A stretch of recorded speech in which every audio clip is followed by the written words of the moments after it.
Haunted LA. I'm Jason Horton. I'm Rebecca Lieb. And this is Ghost Town.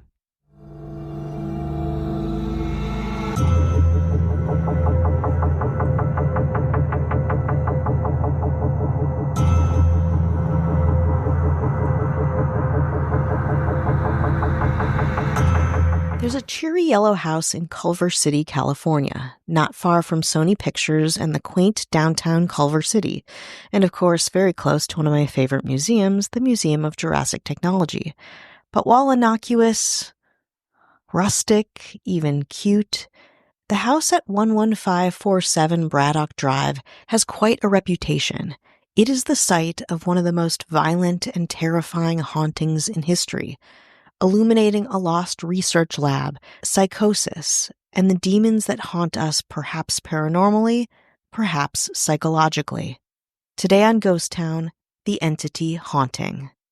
Some background to begin.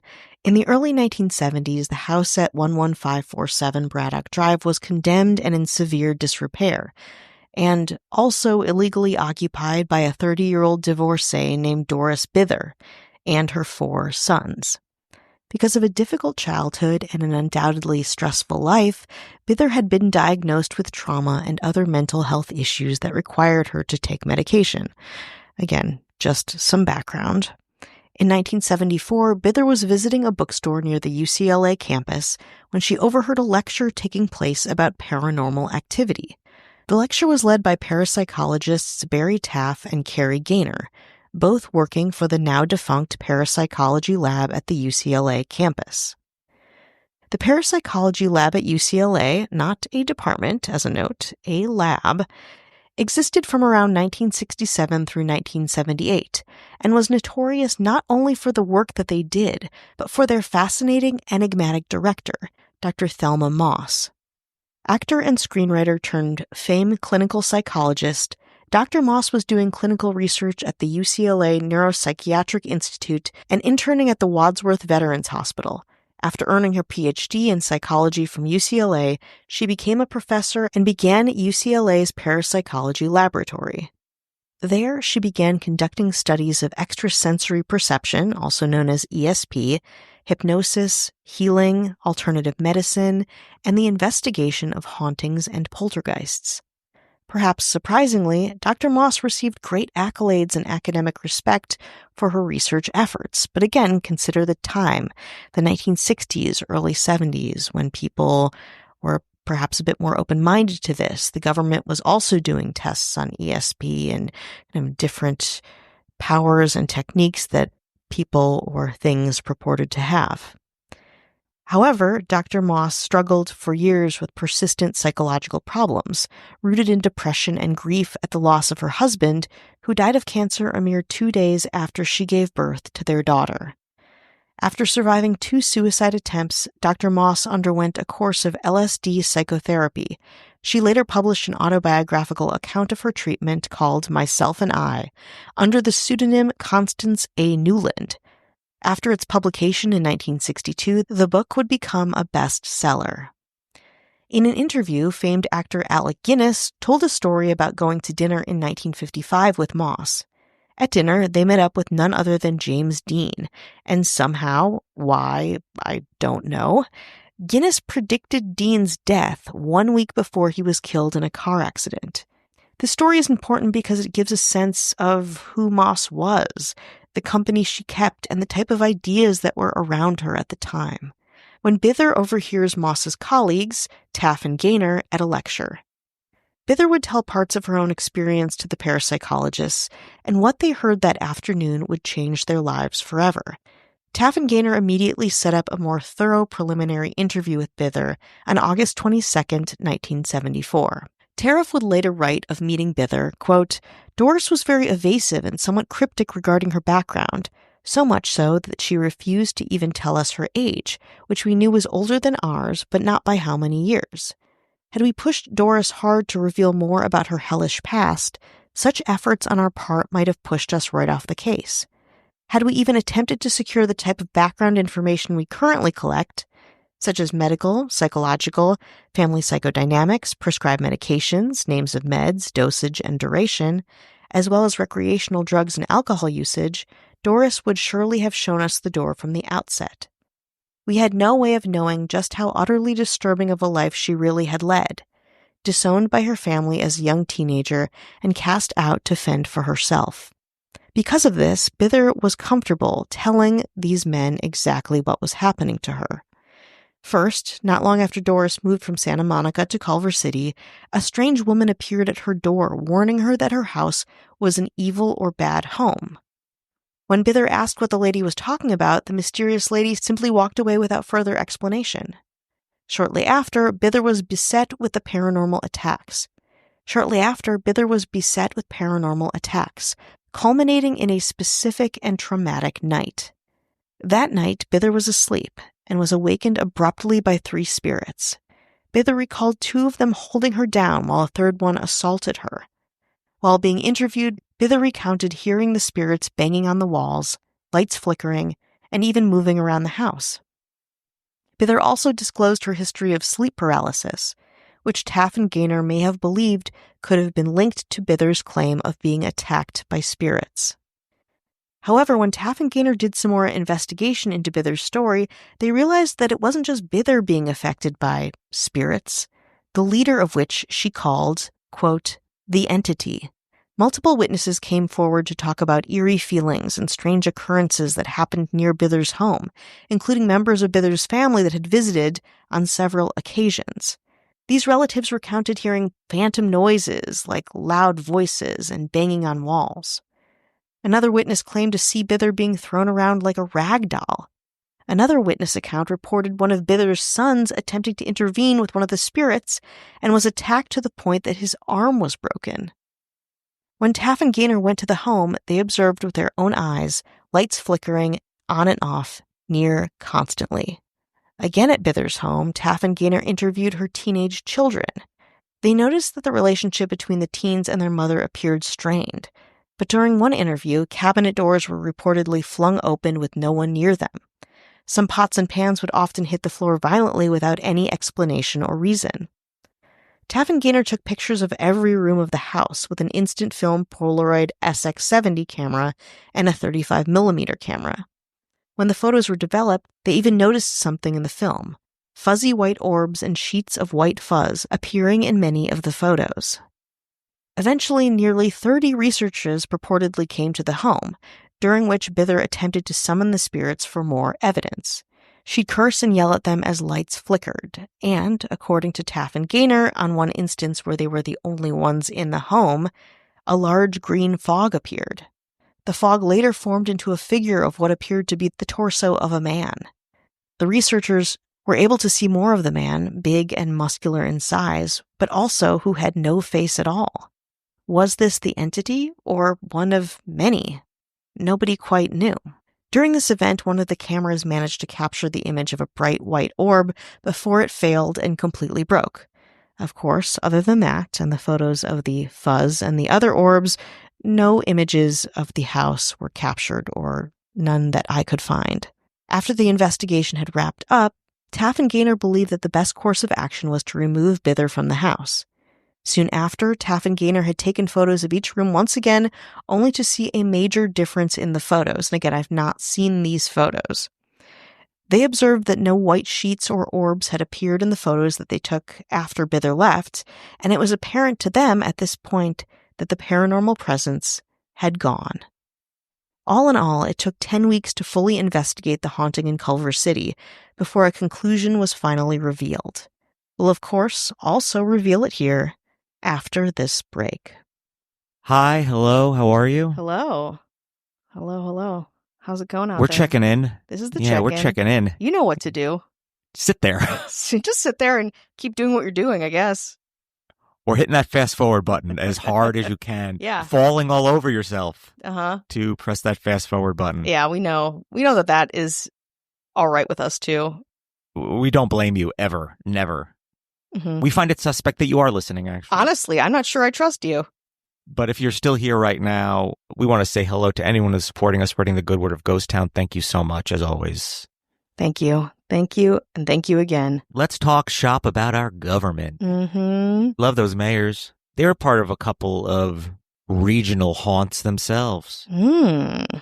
I had no idea. I just thought they were good, God-fearing mayors. What do I know? This first mayor once spent time in a haunted Joann's Fabrics. Holy shit. Their local Joann's Fabrics. They Was were that a like, I hand? Was that can't a believe. fabric? They were like, I need some poster board and some glitter and then Mm-hmm. some like stencil. Mm-hmm. I don't know what the heck I needed. I don't know what I needed. I don't know why I decided to help someone with their garage sale where they needed signs. Like, why do they need all this? Just print something out. They're like, no, I want it to be DIY looking. And they're like, oh God, why? Nightmare to get myself into. Spooky, spooky decals.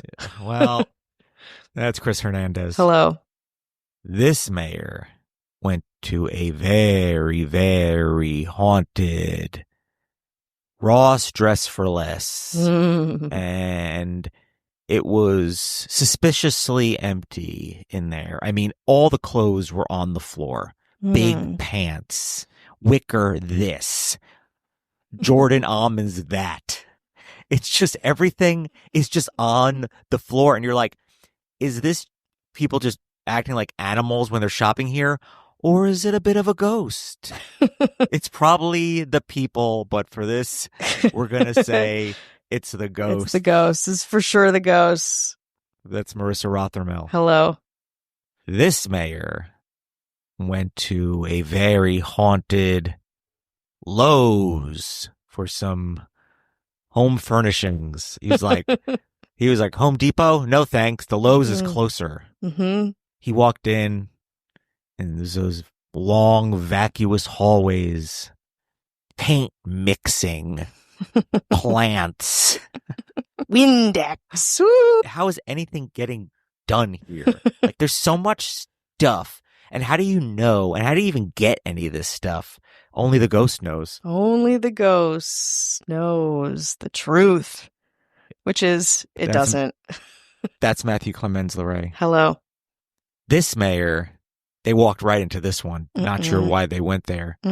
They walked into a haunted Big Five sporting goods. They were like, should I just order these rollerblades on Amazon like a normal person, or should I get the personal touch?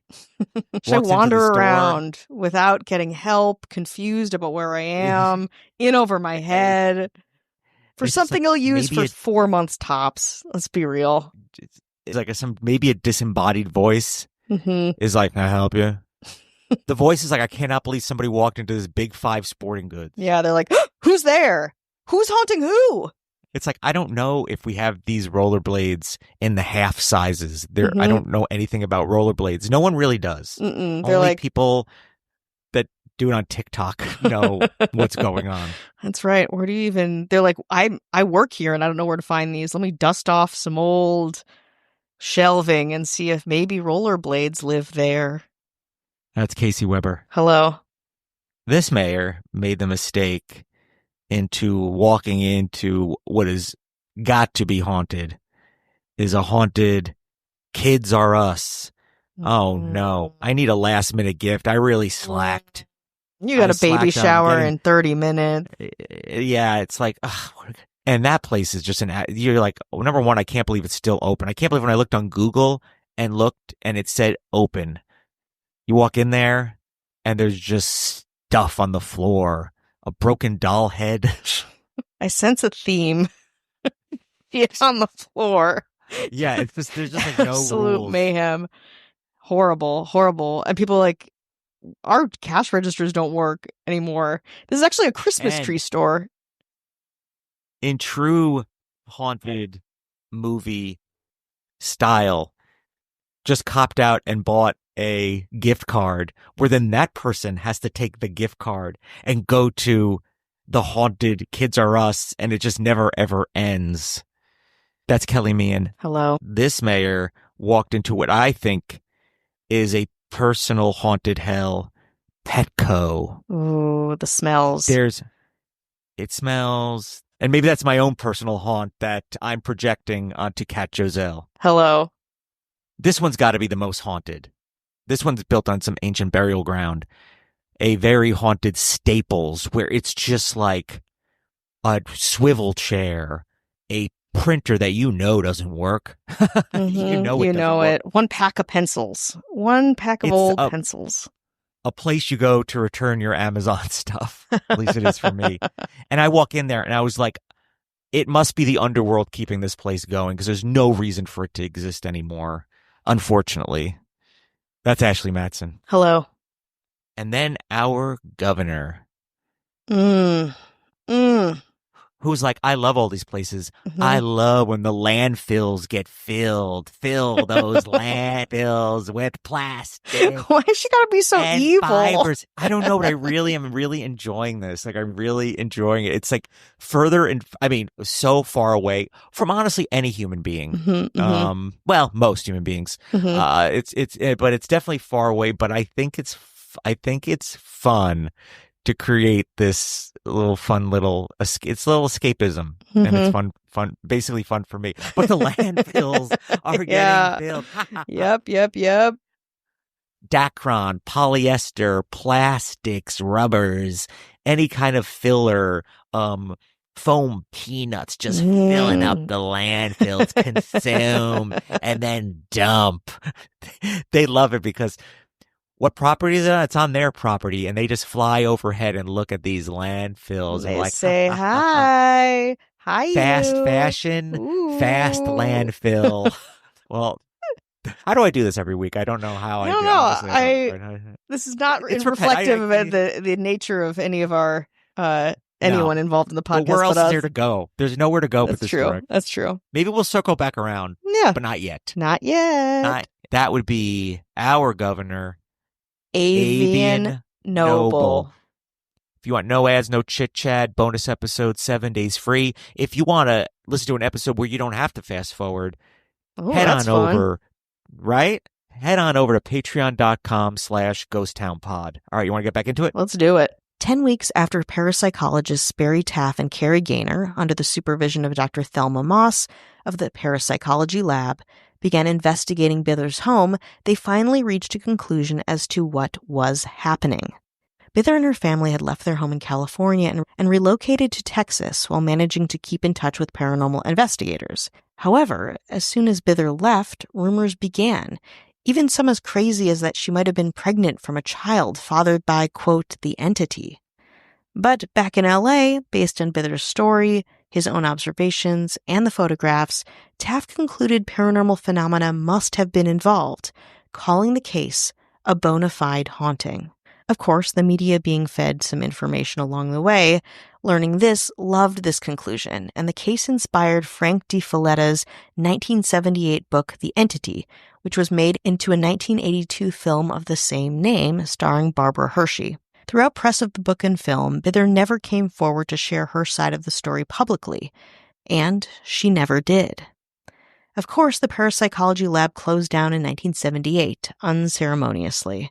Said Taff of the lab's closure, quote, "Thus officially, as far as UCLA is concerned, we never existed. But given the university's utter embarrassment at our presence, combined with the passage of such a long span of time, that really doesn't surprise me.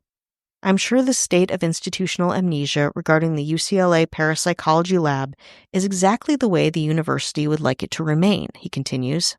"There may never be another facility like the UCLA Parapsychology Lab in my lifetime, but that doesn't mean its memory and the shining hope it generated in all of us who worked there will not survive long after we are gone." Doris Bither passed away in 1999 at the age of 59 from respiratory failure, having never again publicly recounted her story.